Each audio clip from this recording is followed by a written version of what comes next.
I'm feeling very Olympic today. Hello adventurers, and welcome back to my channel. Today we're in Colorado Springs, where we're going to be going to something super special and super new. We're actually here at the United States Olympic and Paralympic Museum in downtown Colorado Springs.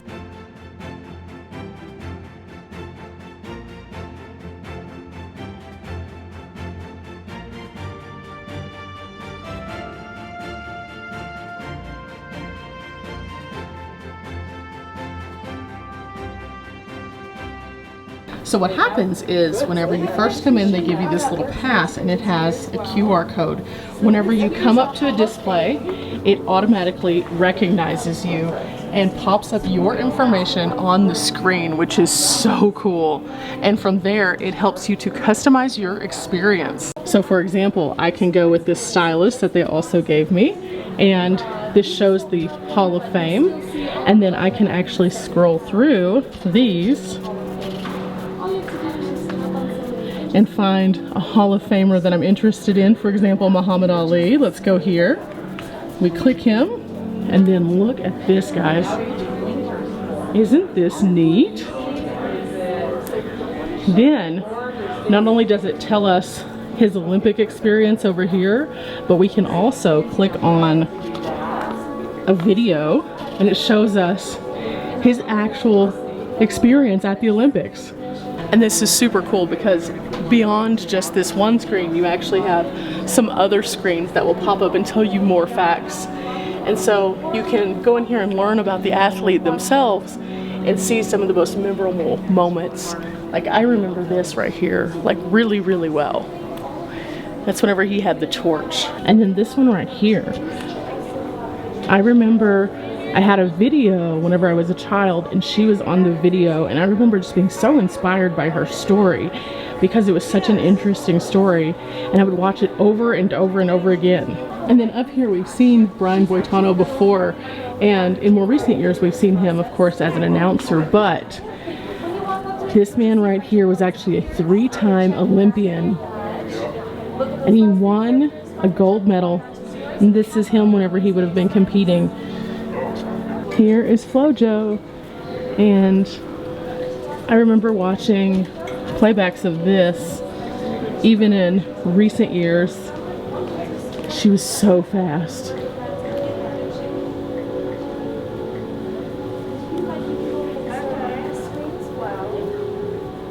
And just to show how fast she was, she actually won several different medals, and you can see them all here: silver, gold, gold, gold, silver.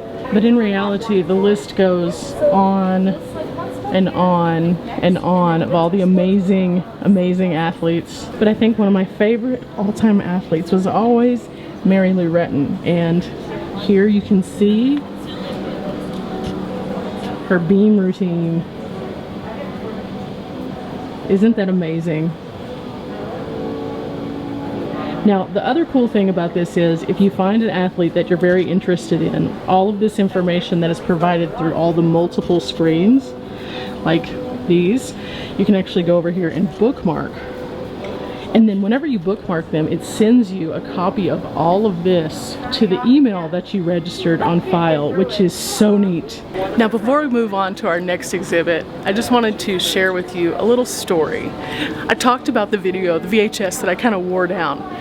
I saw so many of these amazing athletes like Wilma Rudolph and others on that VHS from a small child. And even though I did not become an Olympic athlete myself, I took with me the principles of overcoming things in adversity and having dedication and strength to do what you want to do, which is what's brought me to this point today. So I think that this is amazing.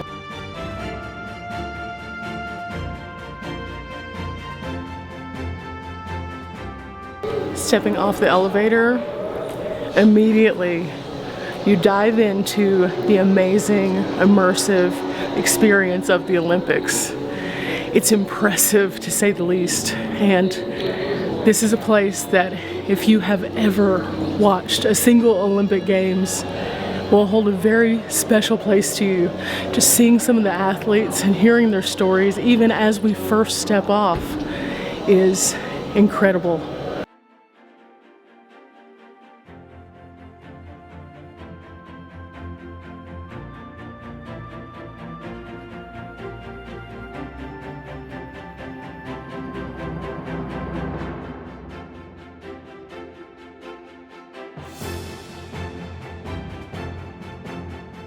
Along this first wall, we find out about the history of the first Olympics. And did you know that the first Olympics was actually a 192-meter race? That was what actually started all of this. Now, that first games took place in 776 BC, so 776 BC. And at the time, it was a very, very different Olympics. Common folk would actually compete with kings to prove strength, dominance, commitment. And the games that they would actually engage in were very different than the ones that we currently see. In fact, from 776 BC to 393 AD, all of the Olympics were held in one place, Olympia, which is why it has the name Olympics, from Olympia.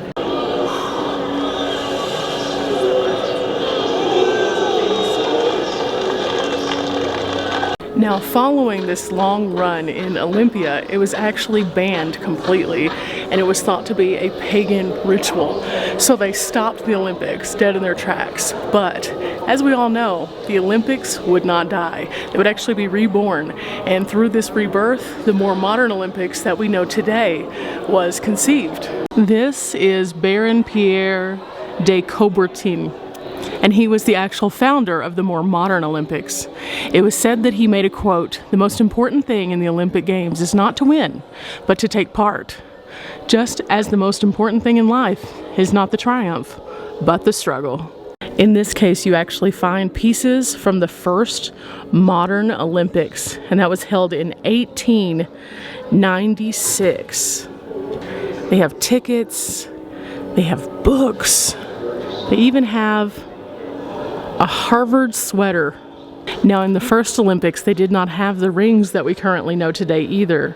These were actually added as a piece to symbolize world unity.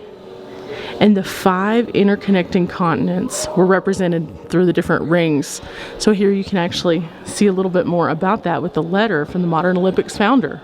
Now, this museum is too expansive for every single piece to be in this video, so I definitely encourage you to come out, and I'm just going to say that here early on. However, I want to touch on some of the bigger pieces of the museum itself and the values that the Olympics have brought to us. The Olympics brought to us hope. They also brought to us unity, strength, and they instilled great values and work ethic. And I think that through each one of these displays, again, we can relate to that. Even if we're not world-class athletes, each one of us can exhibit those kind of characteristics in our own lives. So, seeing these amazing, inspiring images, it almost just brings that emotion within you. Even if you don't like sports, you can't not be moved by some of these things. And watching the videos as we walk around, it just kind of takes your breath away when you put into the context of the challenges that some of these people have faced. For example, downstairs, whenever I showed you Wilma Rudolph, she actually overcame polio to be one of the fastest women in the world. She was told for most of her life that her circumstances would not allow her to do that, and she did it. And that's so inspiring. Just as we were talking about values, right here, this is a picture at the 1908 London Games where John B. Taylor, number 23, right here, he actually became the first African American to ever win an Olympic event. It was groundbreaking stuff then, and it's still groundbreaking stuff today. I said earlier, if you know, you know. This man right here, Muhammad Ali, was a world-class athlete. And then in his older days, he actually struggled vastly. It took everything in his being to do this feat right here, but he wouldn't have had it any other way. And even in the great troubles that he struggled with, he prevailed. Yet another man who faced great adversity, Jim Thorpe. If you have never seen the movie that has been made about Jim Thorpe, I encourage you to do so, because his story is amazing. Now, Jim Thorpe was an amazing, exceptional athlete, and he was very talented in many, many aspects. He went to the Olympics and he won gold because he was just so talented. But later on, they actually stripped him of those gold medals because he agreed to play in a paid sport. It wasn't until after his death that he was actually reissued those gold medals. But this is a little display of Jim Thorpe and his amazing talent right here. Again, we step into this little cube area where we have an area to stand, and we can use our stylus, which recognizes us, and explore the map. Okay, this has all of the different locations, and it tells you that you can filter them by men and women, and then also the medals that they won. Let's go with women, and let's go with gold medalists.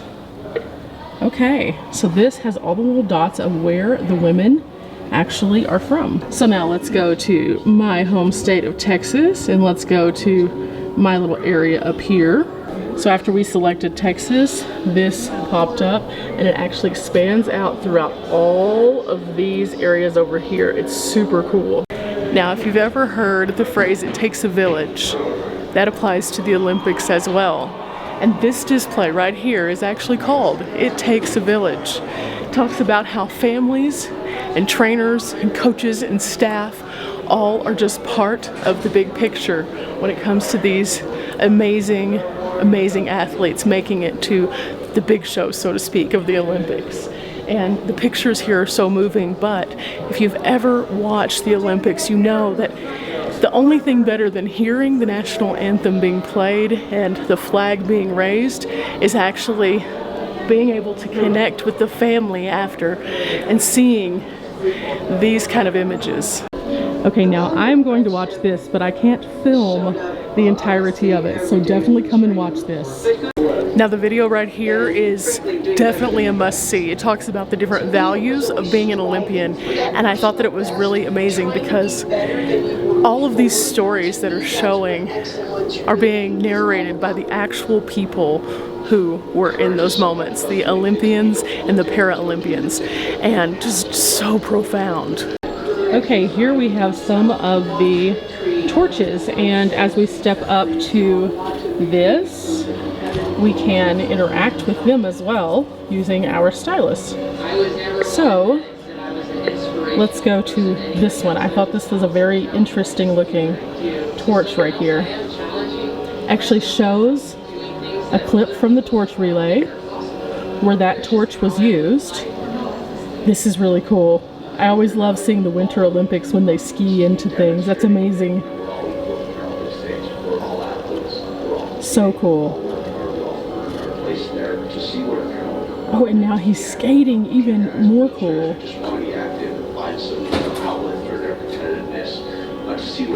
It says here beside this that after being flown in from Oslo, Norway to Los Angeles, the torch was actually carried by a relay of more than 600 different torchbearers through California before arriving in the Squaw Valley. Just the story behind each and every one of these torches is amazing. Just to see where they came from and how many people actually have held them before this moment.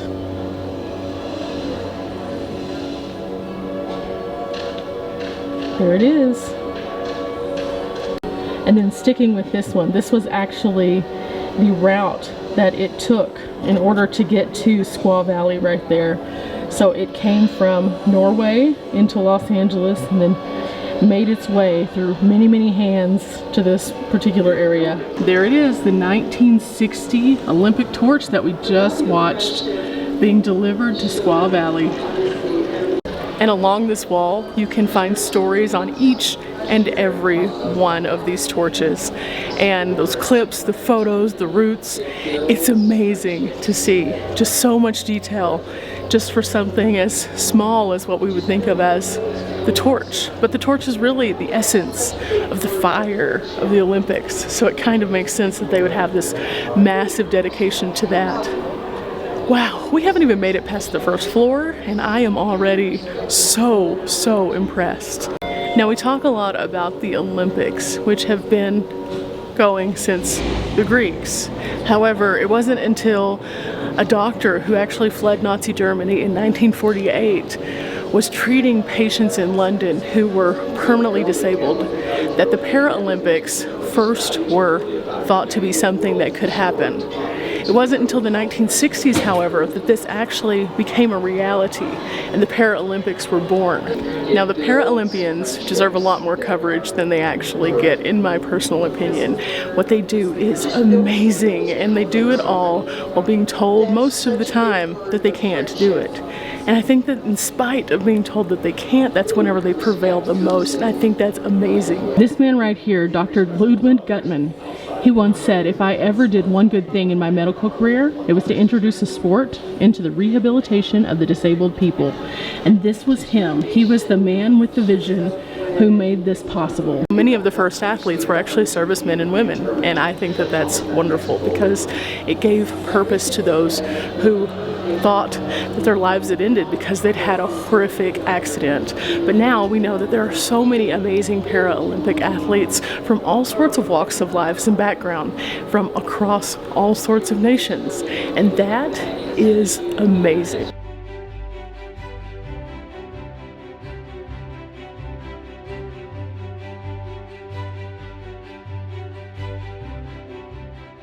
Inside this case, we can actually find a few of the athletes who are represented here in this one space. For example, Doug Keel. Doug Keel actually has his sweater and cap in this particular case, and this is Doug. And then here is his sweater and cap. And then Miss Cindy Castanello was actually the first ever American woman Paralympian in alpine skiing, and she has a handwritten love letter to the Paralympic movement in this case. And there it is right there. The Olympics just goes to show that you can if you put in the work. And I think that that is the moral to the story that we can all take away from this. Like I said, we may not all be Olympic quality athletes. However, we can be the best at what we do, no matter what that is. And so as we continue to go, we can now challenge ourselves to see if we actually are athletes too. This could go badly.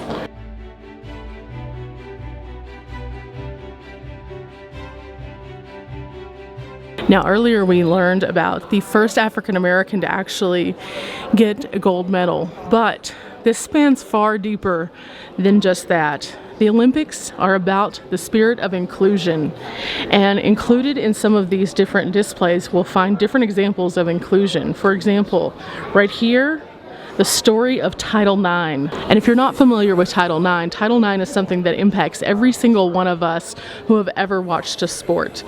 It's actually about women's rights. You cannot be denied access to the same things that men have when it comes to sports. Now let's just be honest, as a woman myself, I know for a fact that that particular one moment in history, Title IX, changed so many things for a person like myself whenever I played high school sports. I know that the funding that the boys' programs would get would have to equal the funding of the girls' programs. And before, it wasn't the case. So the male programs would typically have more funding than the female programs. But now, they evened the playing field by adding that one Title IX clause.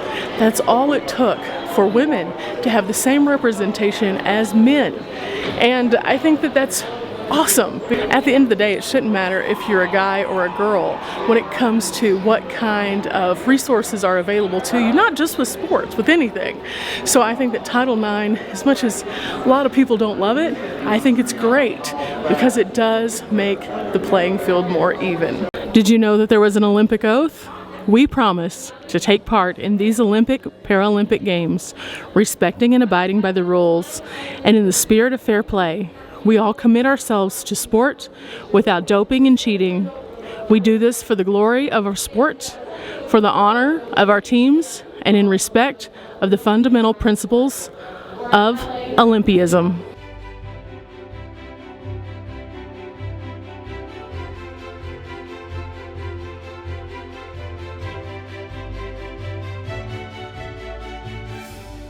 Now we are in the interactive area, and while you might have seen a track there, we're just going to leave that to the kids because I don't think I could run to save my life at this moment.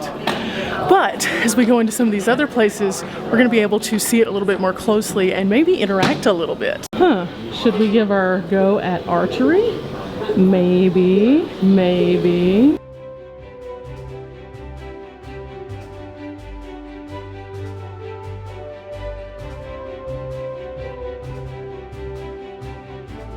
Okay, so that was kind of fun, and because I have my pass, it's actually going to drop to my digital locker, which means they're going to email me my scores, which is so cool. Now, there's a couple more interactive things here, and as you can see, this looks intense. I don't know what this one is yet, but this is so fun. I have not seen much about the interactive experience here, so wasn't expecting all of this.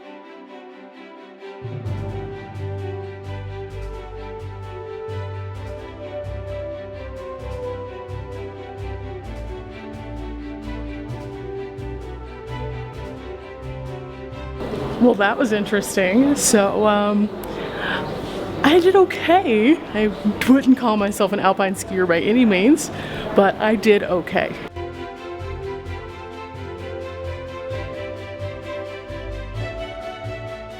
Okay, so I had 8 penalties. I'm clearly never going to be successful at that, but all in all, I'm pretty proud of myself. I did okay.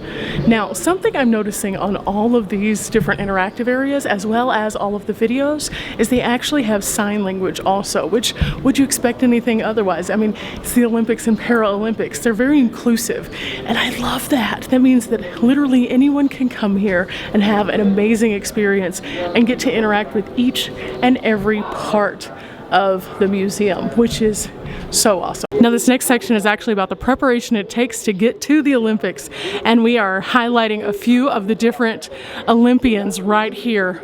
Pack it up, mental preparation, getting there, taking care of recovery, being in sync with your horse, and the power of change. And each one of these is so neat because it tells a little story about the person and then also has a little visual about the different things that might apply to that particular person. Like this one is super cool. This actually shows how the different parts of the brain actually are used whenever it comes to competitive shooting. And I think that that's so neat. For example, breath control right here, working up to controlling his breath at the 2015 World Cup. He said, "My heart was pounding through my chest. My mind felt like a tornado." He calmed himself by repeating a breathing exercise that he'd worked on.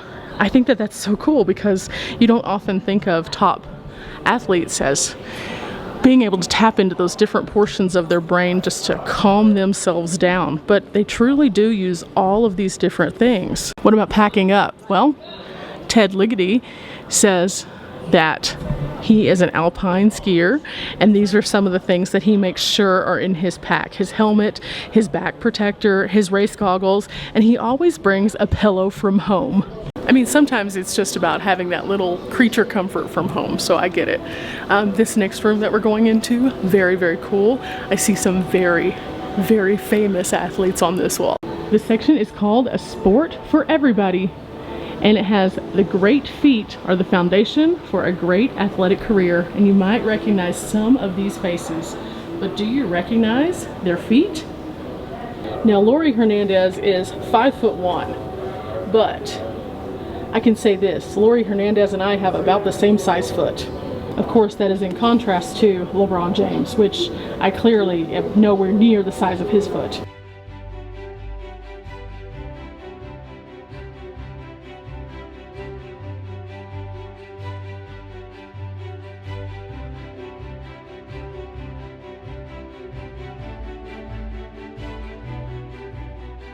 Okay, I had 8 saves. That was kind of cool. Okay, now that we have done the interactive portion, let's go down to the next layer. Now, as you come up into the museum itself, you start out on the top and you kind of work your way down slowly, which is actually quite good because you end up in the gift shop at the end of the time.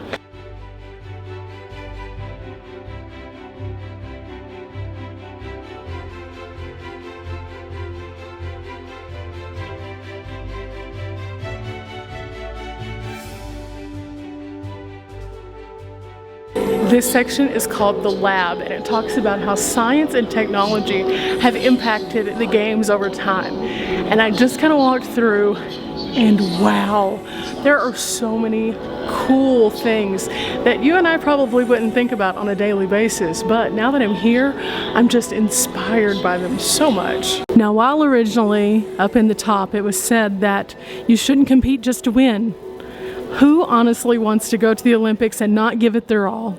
So science and technology has actually proved to be a massive piece of the puzzle when it comes to sports medicine, when it comes to therapeutics, and when it comes to adaptations. Now in this area there are numerous screens like this for you to stand at, and each one of them you simply walk up to and your pass itself activates, and whenever it does, it starts to interact with you. You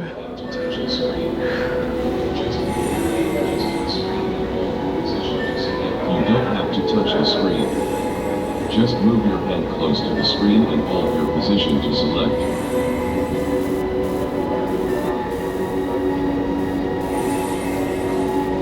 Wow, this is so amazing. On the back side you see the actual equipment. It's a clear screen, guys. This is amazing. As the sports expand, chair design to sit forward and low. Wheelchair rugby is explosive and impactful, and the chairs are built as tough as the players. Now again, I can't show you every piece of the video, so you're gonna have to come and check it out. But these screens are so amazing. This museum is state-of-the-art, to say the least. Between the interactive area and in this area, it's just mind-boggling how many things have gone into making this place available to us to come and see. I mean, if you were to look at this screen right here, it looks like a regular television. But then again, whenever we walk in front of it, this one also goes transparent. You don't have to touch the screen. So cool.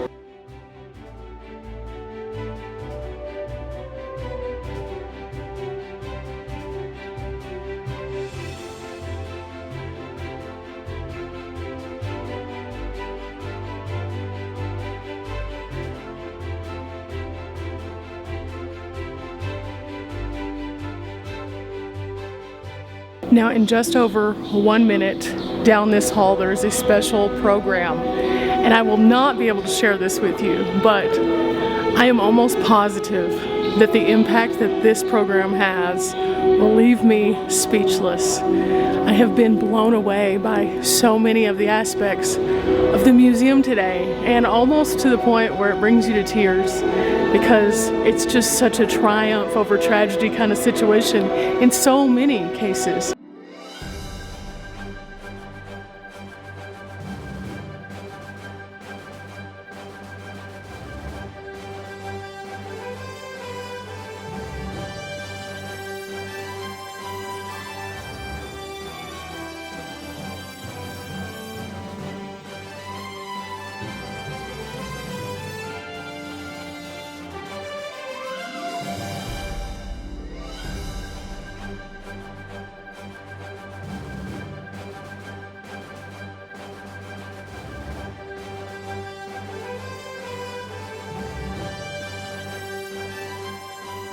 No matter how far we get from that opening gallery that talked about the Greeks and how that they started everything, we find Greek words.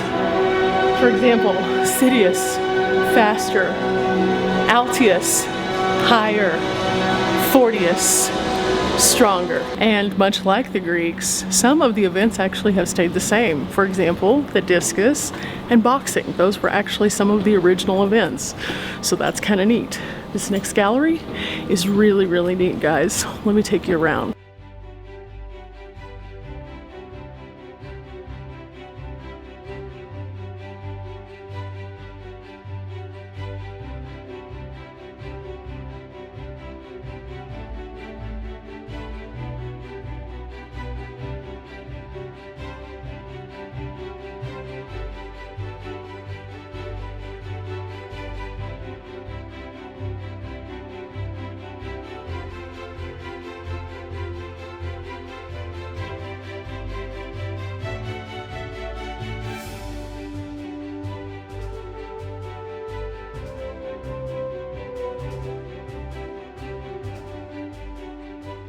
Now, after going through all of the training that we did in the interactive area and then seeing the Olympic Games begin, now what happens? That's what this gallery is telling you about. What happens after all the hard work to actually get to the event? We've seen what it takes to get here. We've seen what happens going up to the events, but this is about the events themselves. And it starts off right here. The day finally arrives. After arriving in the host city, you meet your peers and competitors from every corner of the globe. You live with them in the Olympic or Paralympic village, and it's all a whirlwind. But each athlete's time at the games is fine-tuned to maximize their performance.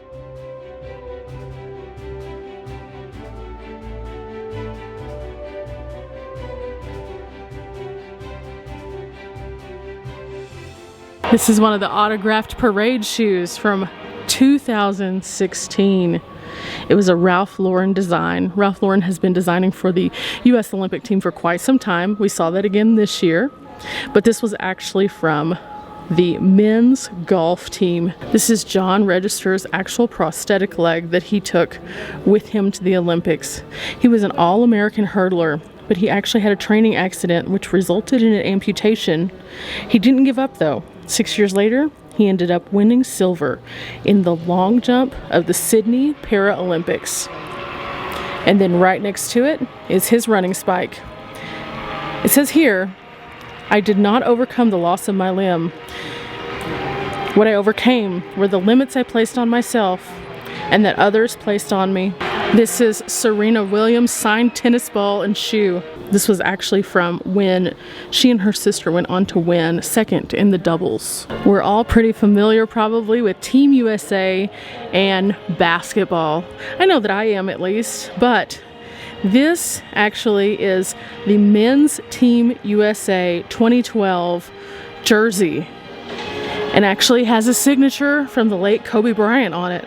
This is the cast of Mickey King. Mickey King was actually leading the Olympic springboard diving competition when she broke her arm on the next to last dive. Her cast was signed by John Carlos and Pele, and 4 years later she returned and captured the gold. Now this is what you call heavy duty right here. This is Chuck Aoki's rugby wheelchair. He originally played wheelchair basketball, but he watched a film that was called Murder Ball, and in doing so, it convinced him to change sports. He ended up going on to help his team win a bronze in 2012 and a silver in 2016. I found another interactive screen and I was looking at gymnastics, which is one of my favorite all-time summer sports. It said that gymnastics was actually contested in the original modern Olympics and that rhythmic gymnastics was not even introduced until 1984. I remember her, this is Dominique Marciano, and she actually was the youngest gymnast to win a gold medal, and she did that in Atlanta. She was only 14 years old. Can you imagine the sheer focus that a 14-year-old had to have to win a gold medal? Now, after she won that medal, the ages changed in gymnastics where you couldn't compete at the international level like that until you were 16. So there's been a lot of interesting things that have happened, and this screen right here, you can go into any sport and find all sorts of interesting facts about each one of them.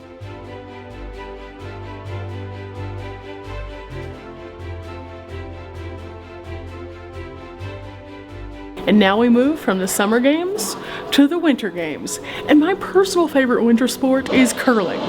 I know, it's a little random, but I'm really eager to see what they have about curling down this hall.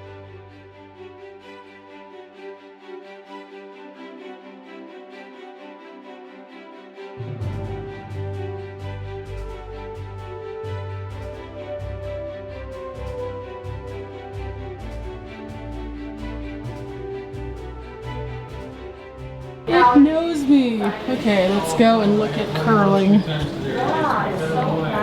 Look at this, guys. Curling facts. This is what I was looking for right here. Did you know that curling was actually introduced as an outdoor sport in 1924, but then it was taken away? And it didn't come back for like 70 years. So not until 1998, which explains my more recent obsession. I was so used to seeing some of the other events, and then curling came along and I was just blown out of the water. Now, I have never gotten to go curling. I hope to do that at one point in my life, but being able to look at facts about curling right now is just so cool. Another of my favorites right here, bobsled. Just think about it, the talent that it takes to get this big sled down the hill. This is so cool. So they have 2-man, 4-man, and 2-woman runs. Now, if you've ever seen the movie Cool Runnings, it's one of my all-time favorite bobsled movies. Obviously, love Sanka, but beside that, you notice that they're always modeling themselves off of the Swiss. Well, there's a reason for that. The Swiss actually developed the sport, so it kind of makes sense that they would look to someone who was the pioneer in the industry. And it didn't work out so well. They needed their own style. So what is this? This is the American style over here? Yes. So when you look at a bobsled, you often see the top part. You rarely see the bottom, and this is actually what's on the bottom of the bobsled, and it's so neat to be able to come in here and see that, because again, that's not something that we commonly get to see just watching bobsledding on the Olympics. But this gallery has so much more to offer.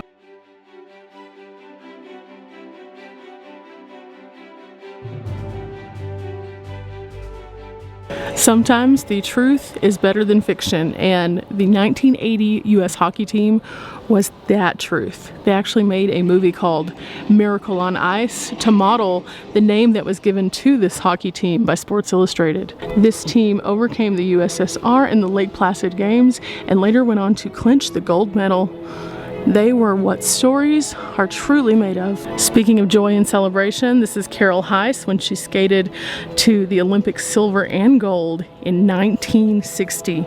And speaking of that Miracle on Ice team, this is one of the actual jerseys worn by Team USA. This was Jim Craig's jersey. In fact, if you look through this display right here, there's quite a few items from that particular person on the team, Jim Craig.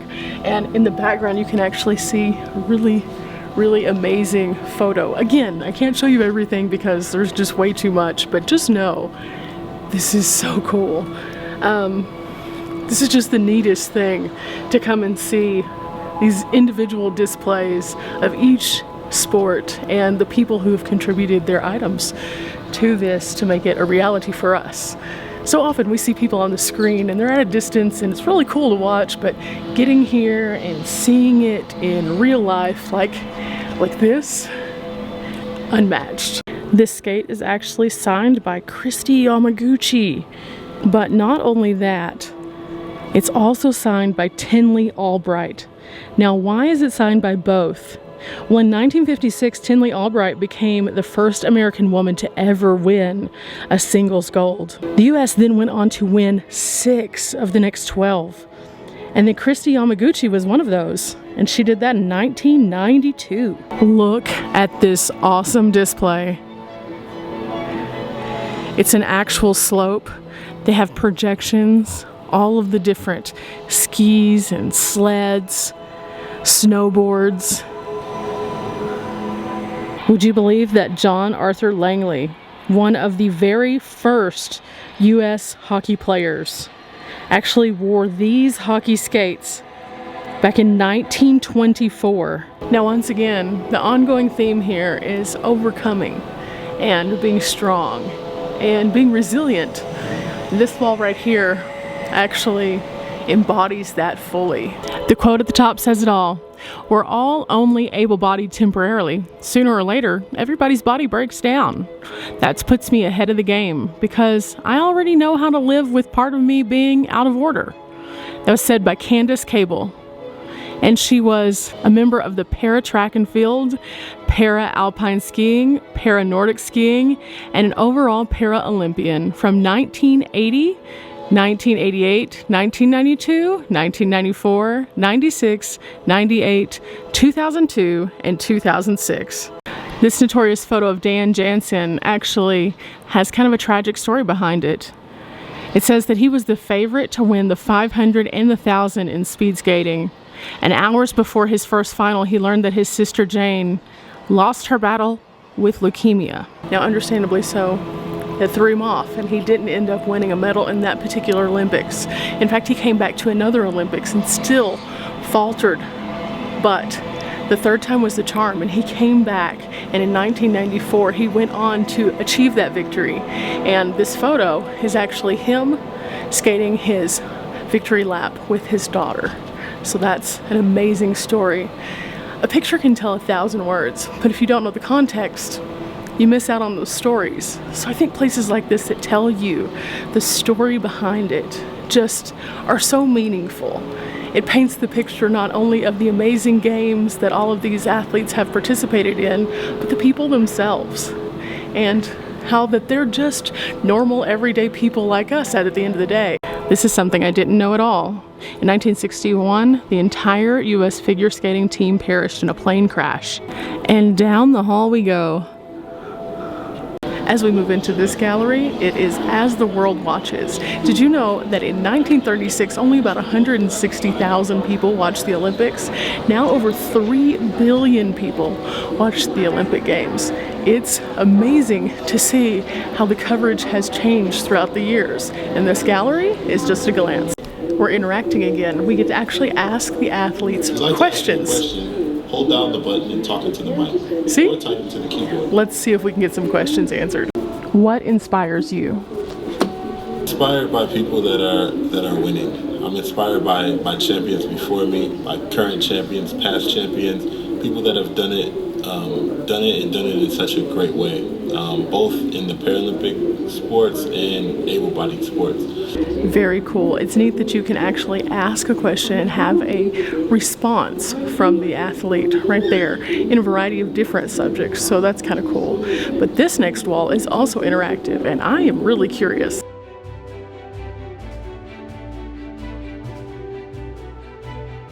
Okay. What we do is we start off by pushing these buttons, and it'll take us to these different little pieces. And as we go through the pieces, each one of them has a different interactive part. So for example, let's go over,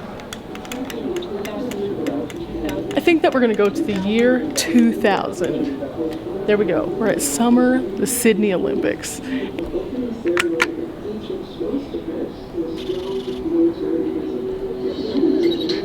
As 1999 became 2000, the world held its breath, waiting to see if the much-hyped Y2K Millennium Bug would lay global computer systems to waste. Such a great glimpse into the year 2000, and you can do this literally for every single one of these little time frames. It takes you all the way back to whenever it was first being broadcast, and even before that, when it was first included in newsprint. It's amazing. It's just a history lesson that could take literally a whole day just to go through all of these. And I am just, being a history person and being a person who is obsessed with the Olympics, this is just a wonderland for me right now. Now, amidst all this coverage, many things have actually been broadcast, and some of those things not always just the Olympics or Paralympics. Sometimes in times of conflict, it's actually been the boycotting of the games for various reasons. In fact, did you know the Olympics have been officially canceled, like completely canceled, no do-overs, no like 2020 and 2021 kind of stuff, 3 different times, and those were all because of the world wars. It wasn't safe to really be engaging in those things at that time. They've also been boycotted numerous times, including 7 times where 3 or more nations actually boycotted, and once where as many as 66 nations actually pulled out of the Olympics. Now, despite cancellations and boycotts, there have been some times that would just leave your head kind of scratching as you watch, and this is one of them. Jesse Owens actually went to the Olympics in spite of Adolf Hitler. That's right, in 1936, the Berlin Olympics were supposed to show the world all of the superiority that Adolf Hitler had put together. However, it was this man right here who infuriated Hitler to the point of breaking. See, Jesse Owens didn't play by Hitler's rules. Hitler didn't like people who were different than him. He didn't want African Americans or anyone who was not of pale descent to be successful in his Olympic Games. And Jesse Owens came in and blew the doors off of that Olympics because of his sheer gut talent. He was an amazing athlete. And there's actually a movie about him also that you should definitely check out. So we're just building up on all of these. Sometimes life is better than fictions.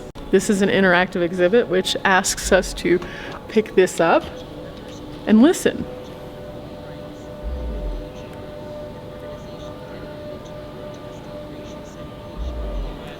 Racism in sports. As the national anthem played, they stood on the podium wearing Very no cool. shoes, black socks.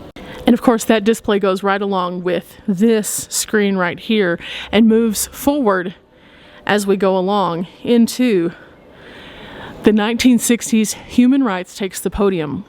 So you can have a little bit of the story of what is going on here, but then you can also come over here and see the iconic photo as well as read the story about what made it such an important moment.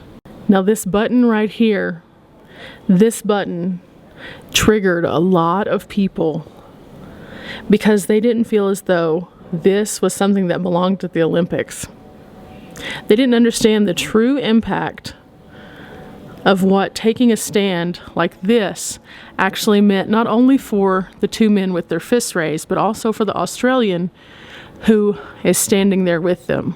See, the Australian who chose to wear the button, just by doing so, defied his country, basically. So while the people who were there for the United States, making their moment, showing their belief on that podium, he also was making a stand. It was just a very silent one. And as a result of that, he actually pretty much got run out of his everything. He lost all of his endorsements that he might have had. People looked down on him. They thought he was crazy and stuff like that, all because he stood up for what was actually right. And he said in an interview once that I watched that he didn't feel like it was right for him to put his fist up because that wasn't okay. He also didn't feel like it was appropriate for him to put his hand over his heart. And so he chose to do the one thing that he could do, wear the button. And as a result, that's what happened to him. Sometimes following your convictions, no matter how right they are, and in ways that we can't even prepare ourselves for. And I think that, again, that's kind of the testament to the museum itself, that it covers all of those different parts of the Olympics and the people who participated. And I am loving it. The Olympics also have not been without their share of tragedy. In fact, this Life article right here from September 15th, 1972 shows the true impact of the tragedy that happened that year. This case shows when hope turned to tragedy. It says here, like every athlete, David Berger's Olympic experience began as a dream come true, but then terrorists invaded. And in doing so, they massacred 11 people from a small Israeli team. Here along this wall, we learn more, including a small video with an audio, and then some of the actual pieces from those days. That would not be the only tragedy that would happen, though, at the Olympics. In fact, in Atlanta, right here in the United States, there was another big situation where there was a bomb at the Olympics. And I did make sure to watch that in the gallery over here. So definitely take your time. This is not a place you want to spend like 45 minutes, an hour at. This is going to take some time because there are so many details here. Look at this. This is so cool. So this is something we are all familiar with, the infamous Wheaties box. And most of these are actually autographed. So you can come in here and look at the box location and then the key and find your favorite Wheaties superstar. Now, to have your face on a Wheaties box must be insane. But this is just so cool because, like, look at this. There's Carly Patterson. Up there is Nastia Lukin. And then as we go over, wow, there's just so many icons here. And then they also have some of the team boxes, like the women's Olympic ice hockey team. And then down here, they also have one of the men's teams also.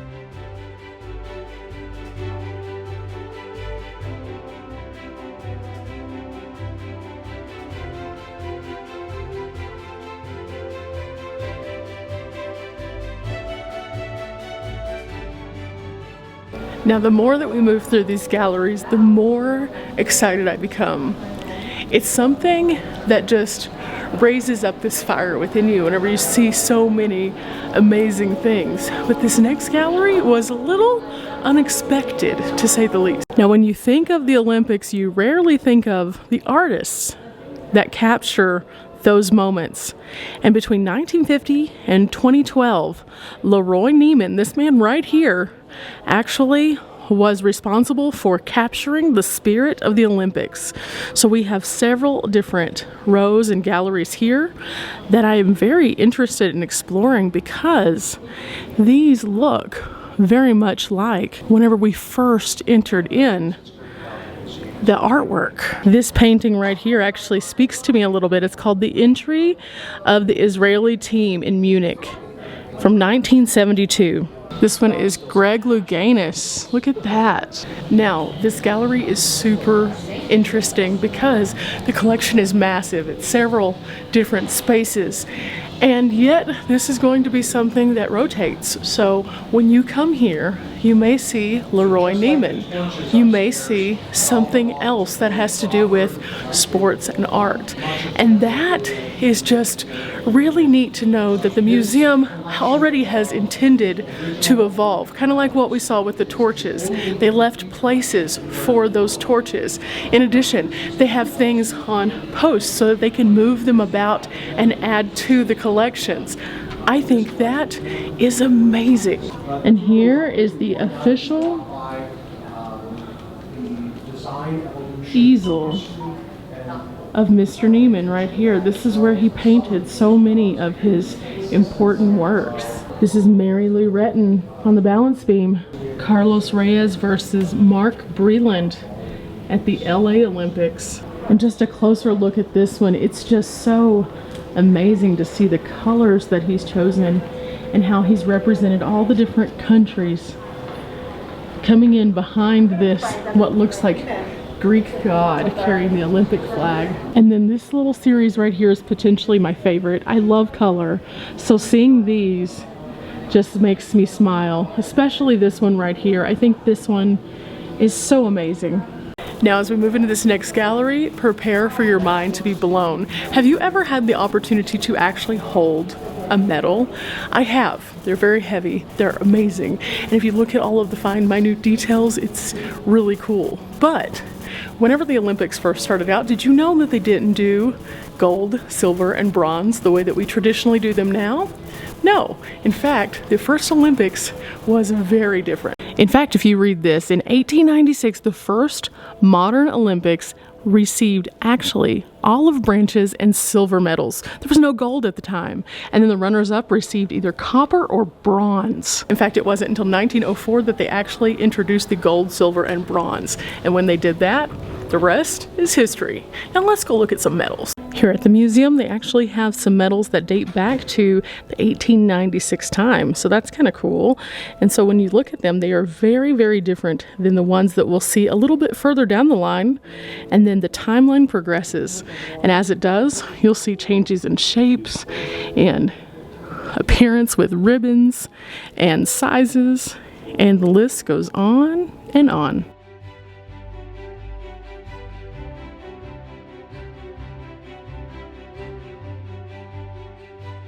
And of course, despite the fact that the medals stop here in 2018, it's only the beginning. There's actually a lot of room here for the future medals to come home to the United States, to see Colorado Springs, to be a part of this amazing museum.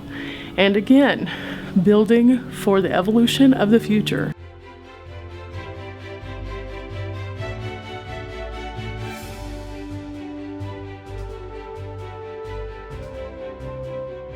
And then you come in here, and this is the medal ceremony, where you can watch so many of your favorite athletes receiving their medal. And again, just puts a smile on your face. It's just such a joyous moment just to kind of watch, and some of them remembering seeing on television and just having that connection, even from your couch. I think what we're gonna do is we're gonna wrap this up, and I'm going to see you guys on the outside. Okay, adventurers, that was amazing, and definitely needs to be on your Colorado Springs bucket list. But more so than that, if you enjoy sports in general, or just want something that is a good feel-good kind of place, come here. It is going to absolutely change the way you think about things. I have thoroughly enjoyed myself, and I hope you have too. If you have, make sure that you leave a like on this video, subscribe, and check out all of my future content, because I have tons of cool stuff coming your way on the next upload. Till next time, guys, bye.